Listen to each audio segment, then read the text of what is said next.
आपके इल्म में है कि पोस्ट अरेस्ट बेल लगी हुई थी। इसमें जो मरकज़ी केस का जो निकाह ख्वां है उसकी और एक गवाह असगर अली की, तो ग़ुलाम मुस्तफ़ा निकाह ख्वां असगर अली की बेल थी। हमने इसमें आर्ग्यू किया कि हक़ाइक़ केस के और फैक्ट्स बदल गए हैं जब बच्ची की नई एज आई है।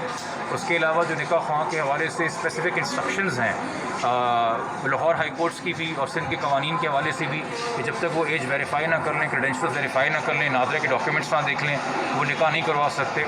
और कैसे इस तरह से ओरली एक बच्ची के ज़बानी सुन के, और वो भी नहीं पता किस हालात में उसने गवाही दी, आपने एक निकाह नामे पर उसकी उम्र 18 लिख के निकाह नामे को एज सर्टिफिकेट बना दिया, और कंसीलमेंट ऑफ किडनैपिंग जिसकी उतनी ही सज़ा जितनी किडनैपिंग की होती है उसमें आपने अपना हिस्सा डाला। उसके अलावा जो इसके अंदर बाकी ऑफेंसेस ऑलरेडी ज़ेर इन्वेस्टिगेशन है उसका हमने जिक्र किया। मज़ीद ये कि जो बेल एप्लीकेशन आज फ़ाइल की गई थी उसमें ये बात रिवील नहीं की गई अदालत के सामने कि जी ये सी क्लास चलान कैंसिल हो चुका है, इसमें फ़र्दर तफ्तीश आ चुकी है, इसमें 20 तारीख को सप्लीमेंट्री चलान के लिए रखा हुआ है, वो मामला भी आने चाहिए।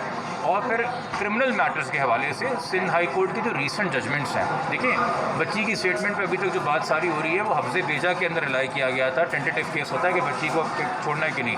जहाँ क्रिमिनल ट्रायल होता है और क्रिमिनल ऑफेंसेस होते हैं किडनैपिंग के हवाले से, सेक्शुअल ऑफेंसेस के हवाले से, वहाँ अंडर एज बच्ची की स्टेटमेंट पे गौर नहीं किया जाता, बेल भी डिनाई की जाती है, सज़ाएँ भी दी जाती हैं। तो आज अल्हम्दुलिल्लाह अदालत ने हमारे मौक़िफ़ से एग्री किया। हम शुक्रगुज़ार हैं प्रोसिक्यूटर साहब के भी, उनके भी दलाइल हमारी सपोर्ट में थे और अकॉर्डिंगली अदालत ने जो है वो डिसमिस कर दिए थे।